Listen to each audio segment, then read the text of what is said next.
Welcome to the Unknown Bacterial Identification Virtual Laboratory. Part 1. Sample Preparation. The key to a successful identification is to start with a good sample.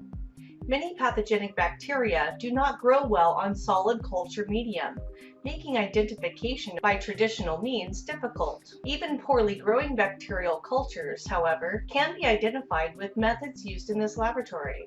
In this lab, you will act as a pathologist or perhaps a pathology lab technician at a well-equipped research hospital. Your task is to identify a bacterial sample received from a clinician. Sample A is fluid from a lymph node. This sample was obtained from tissue and fluid that was aspirated from the lymph node of a patient complaining of a fever, fatigue, and swollen lymph nodes. The first step is to pick up a single colony and drop it into the microcentrifuge tube. We will obtain a sample from our culture dish and choose a bacterial colony for our sample. Now we can transfer the bacterial colony from the wire loop into the microcentrifuge tube. Now we can add digestive enzymes to our sample. The buffer contains proteolytic enzymes that eat away at the cell wall. This process may take several hours. When done, discard your tip into the biohazardous waste container. At this point, the microcentrifuge tube must sit for several hours. After several hours of enzymatic digestion, our sample is now ready. Since we will be using other enzymes in the next step, we need to get rid of the proteolytic enzymes before we can proceed. The enzymes are denatured by heating the sample in a water bath at 100 degrees Celsius. Now we can load the microcentrifuge tube into the centrifuge. We will spin down the cellular debris so that we can remove it from our sample. Once centrifugation is complete, we can remove our sample from the centrifuge. Unwanted debris has now been spun down and is collected at the bottom of the tube in a pellet. The DNA, which is what we want, is in the liquid portion of the tube, otherwise known as the supernatant. We can now transfer that supernatant containing the DNA into a PCR tube. The sample preparation is now complete, and we can go on to part 2, which is PCR amplification. We will now add the PCR MasterMix Solution to all tubes. The PCR MasterMix Solution in the red-capped bottle contains the following: water, a buffer to keep the mixture at the correct pH for the PCR reaction, large quantities of the 4 nucleotides adenine, cytosine, guanine, and thymine, large quantities of oligonucleotide DNA primers that will bind to 16S rDNA or ribosomal DNA region to initiate the replication process, and a heat-stable DNA polymerase that extends the copied DNA strand. Now we need to set up the positive control reaction, which is contained in the green-capped vial. The positive control reaction contains positive control DNA, which is a solution of 16S rDNA or ribosomal DNA. For the negative control reaction, we simply add water. Both reactions contain the PCR MasterMix solution.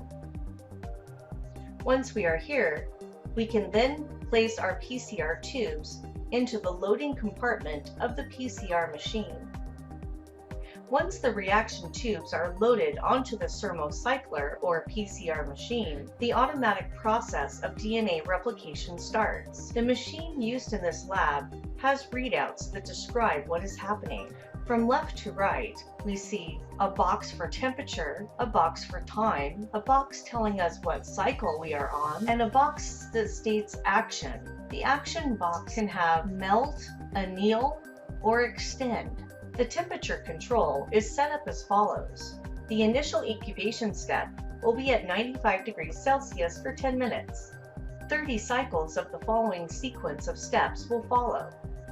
Melt at 95 degrees Celsius for 30 seconds, anneal at 60 degrees Celsius for 30 seconds, and extend at 72 degrees Celsius for 45 seconds. During each cycle, the first step, or melt step, is to separate the 2 DNA chains in the double helix by heating the vial containing the reaction mixture to 95 degrees Celsius for 30 seconds. The primers cannot bind to the DNA strands at such high temperatures, so the vial is then cooled to 60 degrees Celsius. At this temperature, the primers will bind or anneal to the single-stranded DNA.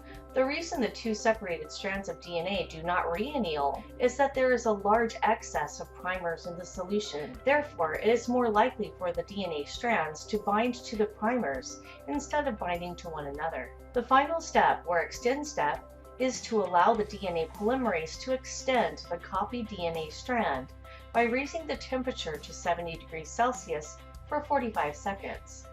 The three steps, the separation of the strands, annealing of the primer to the template, and synthesis of new strands, takes less than 2 minutes. Each is carried out in the same vial. At the end of a cycle, each piece of DNA in the vial has been duplicated. The cycle can be repeated 30 or more times, and each newly synthesized DNA piece acts as a new template. After 30 cycles, 1 million copies of the initial DNA piece can be produced. When the thermocycler is done, we can then remove our PCR tubes.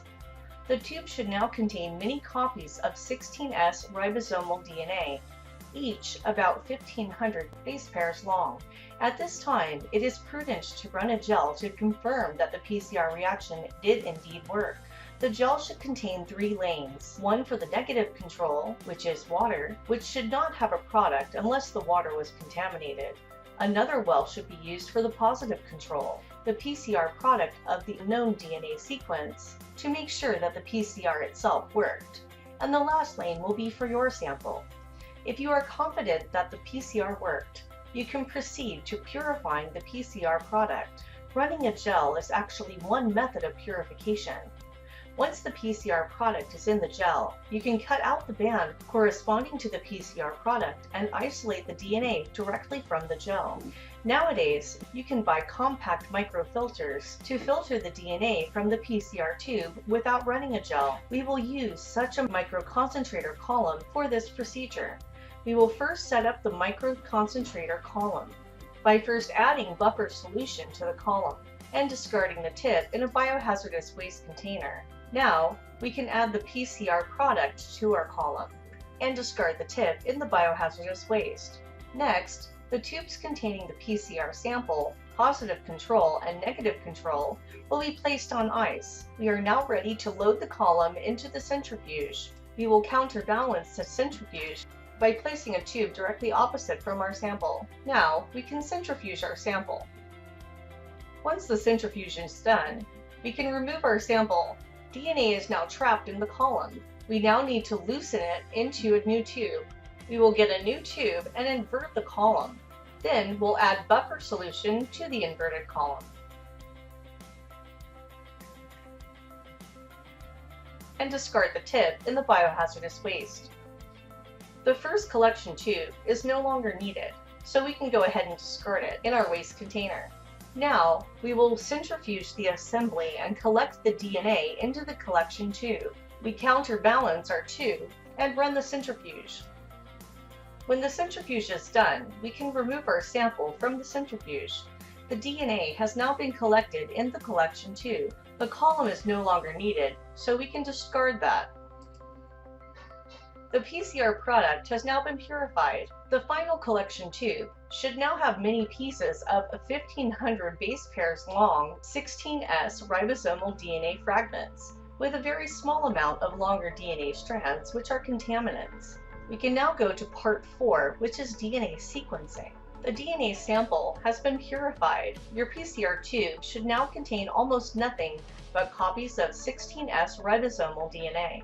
Now, we can prepare the sample for automatic sequencing. DNA sequencing technology is another area of molecular biology that has seen an impressive amount of refinement. The predominant method illustrated here is called PCR cycle sequencing. In this lab, we have a set of 12 primers, 6 for each strand of double-stranded DNA. It is theoretically possible to use a single primer with PCR cycle sequencing, but it is not feasible for long sequences. With multiple primers, short overlapping stretches of DNA are sequenced to obtain the complete sequence. In addition, it is not absolutely necessary to sequence both strands, although sequencing both strands generates redundant data, thereby reducing error. The exact number and location of primers used in a reaction depend on the availability of the suitable primers. The primers used here are available from a commercial source and bind to a conserved region of 16S ribosomal DNA genes. Thus, they should be able to bind to the sequence regardless of the bacterial source. Each green and blue tube contains a sequence Brew that consists of buffers, primers, DNA polymerases, nucleotides, and a fluorescent tagged terminator in suitable proportions. The PCR product from the previous step is added to the tube and another PCR reaction is run. This time, the aim is not to produce identical copies of DNA, but many copies of variable lengths. Each DNA strand binds to the primer at one end and will have a fluorescent tagged terminator at the other end. Let's begin our procedure. First, we will dilute the PCR product to increase the volume. To do this, we're going to add distilled water to our purified PCR product and discard the tip. The green and blue strip tubes already contain PCR reaction mixtures in them. Now we can add the purified PCR product to each of the strip tubes.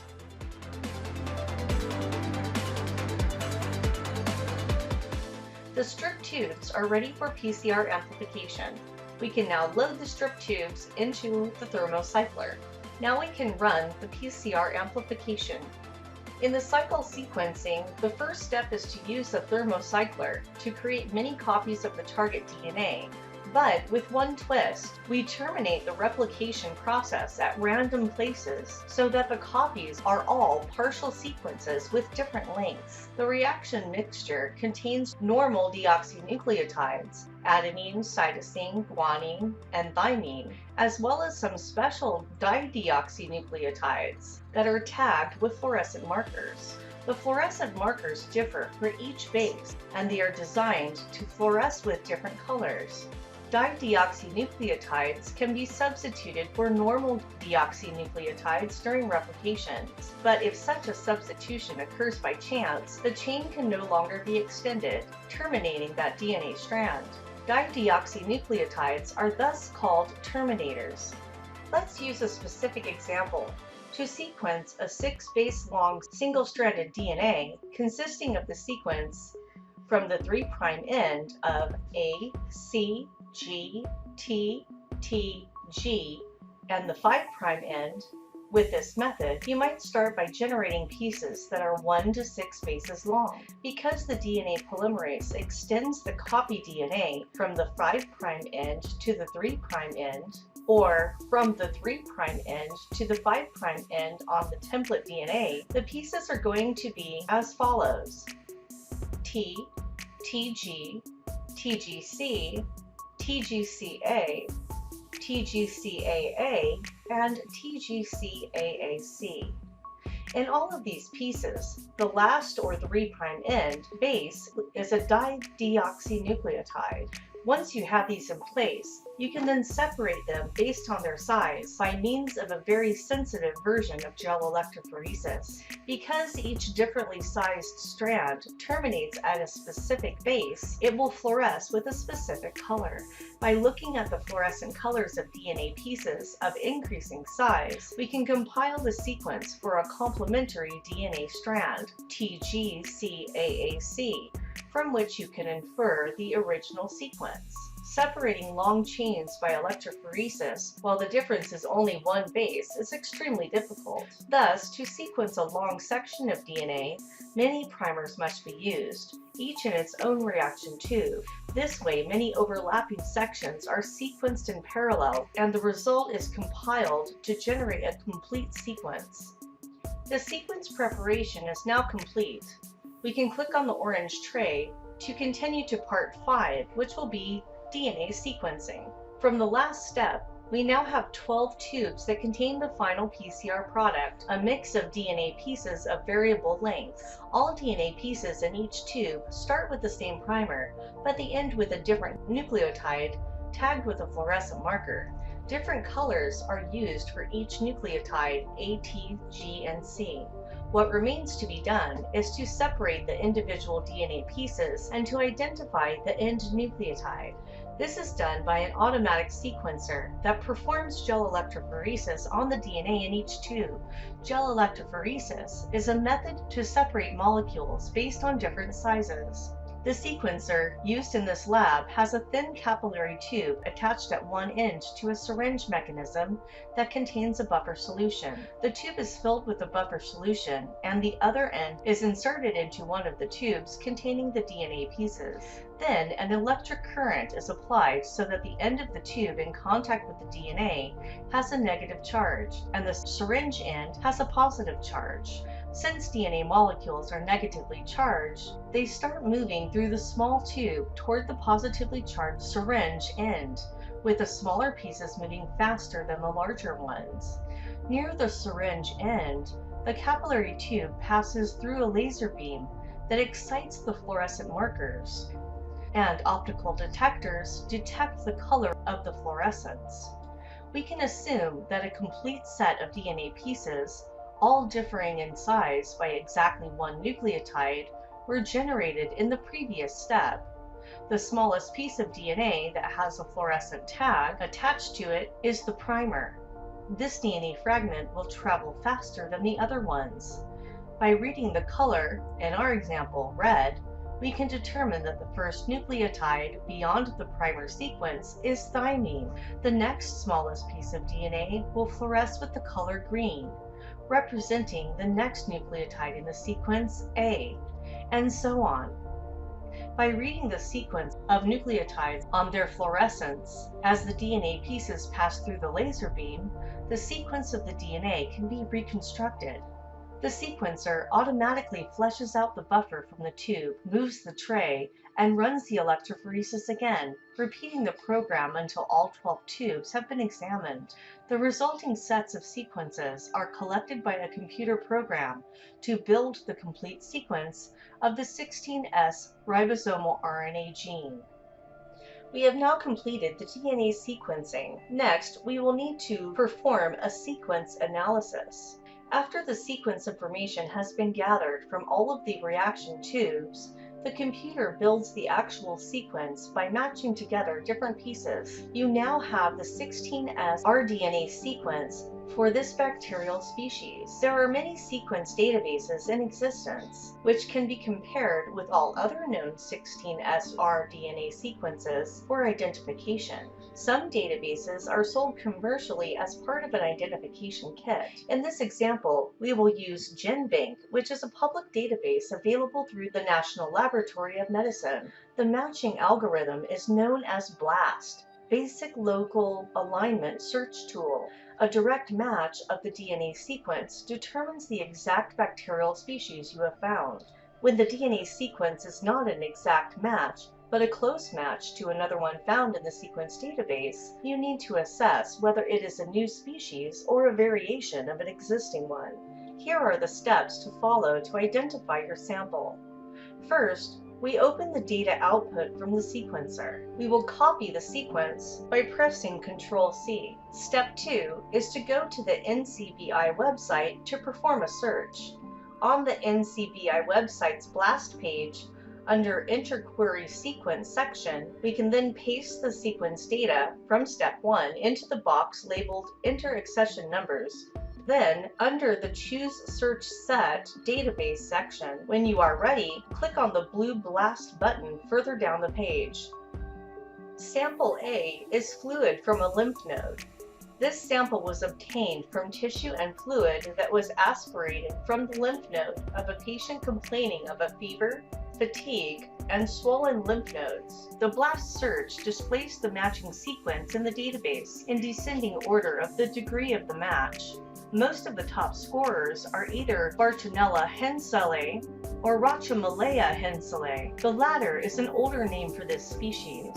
Bartonella species are demanding in their nutritional requirement for culture. As a result, normal culturing techniques do not yield vigorously growing bacterial colonies. Various species of Bartonella that are pathogenic to humans are transmitted via a vector or directly from an animal reservoir. For example, B. bacilliformis via sandflies causes urea fever, and B. quintana via body lice causes trench fever, and B. henselae via cats causes cat scratch fever or cat scratch disease. Cat scratch disease typically manifests as swelling of the lymph glands, possibly with skin lesions at the site of inoculation, and possibly accompanied by fatigue, fever, and other symptoms. Immunocompromised patients may be particularly susceptible and can develop different diseases, such as bacillary angiomatosis, as a result of the infection by B. henselae or B. quintana.